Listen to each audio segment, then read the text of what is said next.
हम अक्सर ये मानकर चलते हैं कि विज्ञान के कुछ नियम ना एकदम पत्थर की लकीर होते हैं। Out of Natal, South Africa, into its core by the disturbing events surrounding a young Zulu woman named Clara Jemana Sela. सन 1906 में एक लड़की थी जिसे देखकर पूरा स्कूल डर गया था। Sele. Her story would go down in history as one of the most unsettling cases of alleged demonic. दक्षिण अफ्रीका में एक स्कूल था, मिशन स्कूल।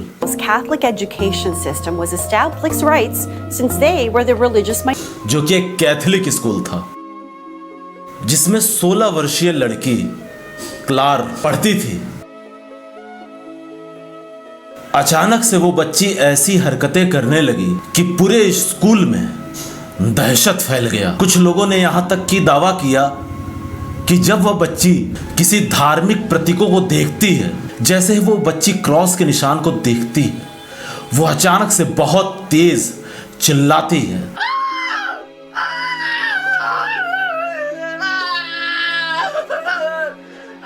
और वो काफी गुस्सा होती है और वो गाली गलौज भी करती है।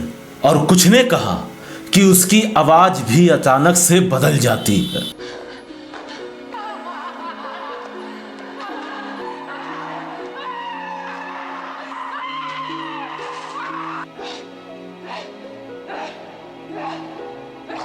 और जो लोग उस लड़की के पास होते हैं उन्होंने ऐसा दावा किया है कि उसके आसपास कुछ ऐसी घटनाएं घटती हैं जिसे समझ पाना या उसे बता पाना उनके लिए पूरे तरीके से असंभव है। आज भी ये मामला दुनिया के सबसे चर्चित एक्सॉर्सिज्म में एक माना जाता है। लेकिन सवाल आज भी वही है, क्या क्लेरा किसी मानसिक बीमारी से जूझ रही थी?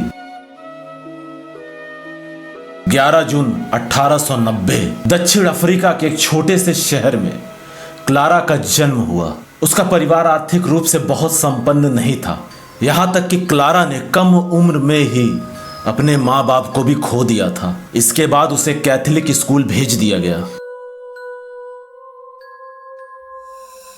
जहां पर नन और पादरी बच्चों की देखभाल करते थे। मिशन स्कूल का जीवन पूरे अनुशासन से भरा हुआ था, सुबह प्रार्थना और दिन भर पढ़ाई। क्लेरा भी बेचारी बाकी बच्चों की तरह सामान्य जीवन जी रही थी।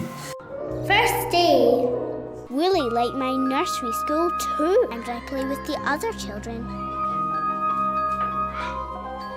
Having fun. किसी ने कभी नहीं सोचा था कि क्लेरा के साथ क्या होने वाला है, और कुछ ही समय बाद उसका नाम पूरी दुनिया में चर्चा का विषय बन गया।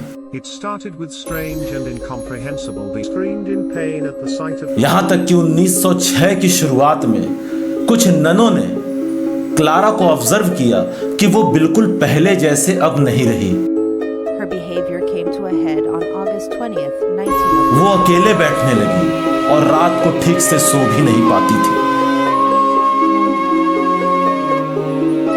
और कई बार तो अचानक से वो डर कर उठ जाती और कहती थी कि मुझे कोई देख रहा है। शुरुआत में सभी ने यह समझा कि शायद वो किसी दिमागी तनाव से गुजर रही है, लेकिन कुछ ही दिनों बाद उसका व्यवहार पूरी तरीके से वाइल्ड हो गया।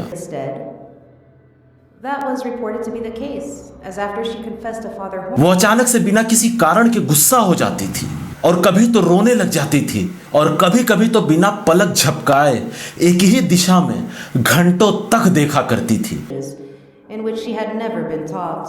She also possessed inhuman strength, overpowering even the strongest priest when they attempted to restrain her during. School के ननों के अनुसार प्रार्थना के समय क्लारा काफी बेचैन हो जाती थी। वो जोर जोर से चिल्लाने लग जाती थी और वहां से भागने की कोशिश करती थी, और कुछ ने तो ऐसा दावा किया कि वो ऐसी बातें करती थी, लोग उसकी बातों से डरते थे, भय लगता था, यहां तक कि बच्चे उससे दूरी बनाने लगे। कुछ ननों ने स्वीकार भी किया कि वे उसके कमरे में अकेले जाने से डरती थी। Her body, as she rose, defiances afflicting her were so strong. इसी कारण कुछ लोगों ने इसकी हालात को काफी गंभीर माना, और चर्च को जरा भी अंदाजा नहीं था कि आने वाले कुछ ही दिनों में यह मामला इतिहास का सबसे चर्चित एक्सॉर्सिज्म में से एक माना जाएगा।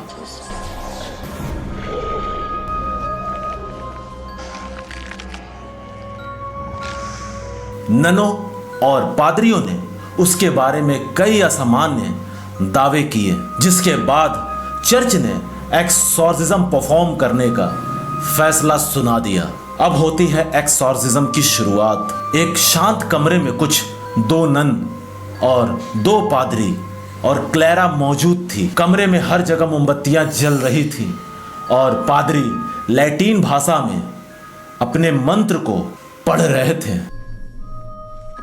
In the name of the Father, in the name of Lord Jesus Christ, for it is He who commands you. Resist. Fear Him.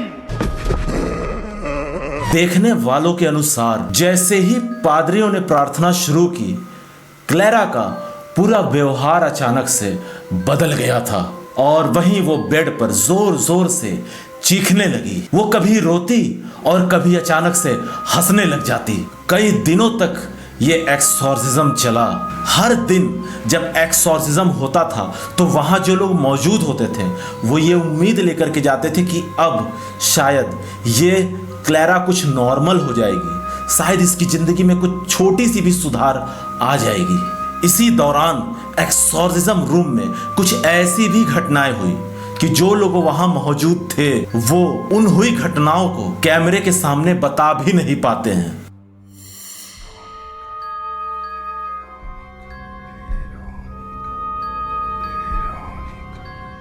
पापा,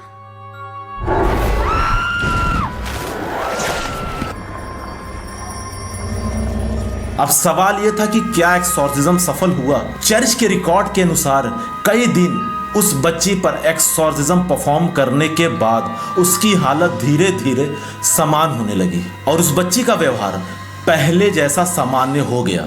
और इसके बाद उस बच्ची ने फिर से अपनी उसी मिशन स्कूल में पढ़ाई शुरू कर दी और वह सामान्य तरीके से अपने जीवन को जीने लगी। और आज भी ये मामला क्यों याद किया जाता है? 120 वर्ष से भी अधिक इस मामले को हो चुके हैं, लेकिन आज भी क्लैरा का नाम एक्सॉर्सिज्म के इतिहास में लिया जाता है। क्या यह एक मानसिक बीमारी थी या फिर कुछ ऐसा जिसे विज्ञान ने अभी तक समझ नहीं पाया है? रात जितनी गहरी होती है, रहस्य उतने ही गहरे होते जाते हैं और क्लैरा की कहानी भी उन्हीं रहस्यों में से एक है जहां विश्वास और इतिहास और अनसुलझे रहस्य आज भी सवाल में एक दूसरे से टकराते हैं। अगर आपको भी ऐसी सच्ची रहस्यमयी घटनाएं और हॉरर केस और ऐतिहासिक रहस्य पसंद हैं तो वीडियो को अभी लाइक करें और चैनल को सब्सक्राइब कर लें और हमें कमेंट में बताइए, क्या आपको लगता है कि ये जो केस था